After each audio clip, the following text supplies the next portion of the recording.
কি কইস?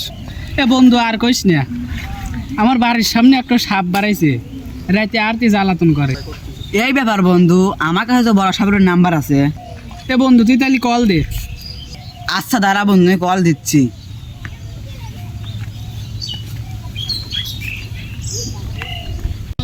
হ্যালো, মুইটা সাবুরে ভাই। হ্যাঁ, আমি মুরুটের সাপুরে বাবা। আপনি ঠিক জায়গায় কল দিয়েছেন। আপনার কি সমস্যা? আমার বাড়ি বাঙ্গুরা থানা।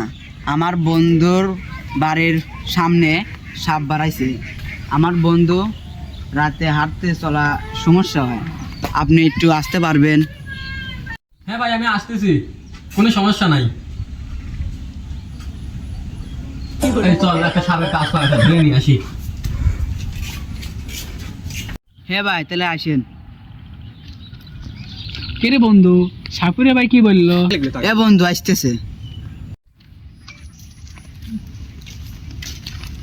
এ ভাই আসি। কেরে বন্ধু, এটা কি সাপুরিয়া? কেন রে বন্ধু? এ হুমজিক না, দেখতে মনে হয় পুরো গাঁজাখোর। এ ভাই কি কন, আমার মতো বাংলাদেশে কেউ বড় সাপুরেই নাই। সাপ তো কোনে ভাই, আমাকে দেখান, আমি ধরে দেখাতেছি সাপ।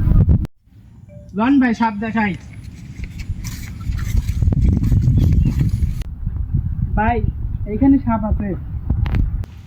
সরেন ভাই, আমি একটু চেষ্টা করে দেখি এই সাপ আছে নাকি। ভাই সাপ পাচ্ছি, সাপ পাচ্ছি ভাই, সাপ পাচ্ছি ভাই। সরেন সরেন সরেন সরেন, ভাই সাপ।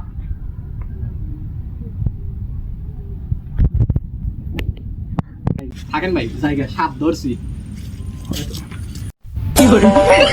কিরে বন্ধু, তুমি তো কি সাপ ভাই করলো, বেশি কিছু বুঝছো? আমি তো কিছু বুঝি না বন্ধু, তুই কিছু বুঝছো বন্ধু? না, আমি কিছু বুঝি না। সাপ তো ধরছে, তাহলে আমরা যাই গিয়া। থাক বন্ধু, তাহলে যাই গে আমরা। থাক বন্ধু। যাই গো, সাপ ধরে একটা বেল পাচ্ছি, কতদিন ধরে বেল মেলো কিনি, একটা পুরনো বেল পাচ্ছি। যাই গো রে, একটা বেল হয়েছে, ল যাই ল।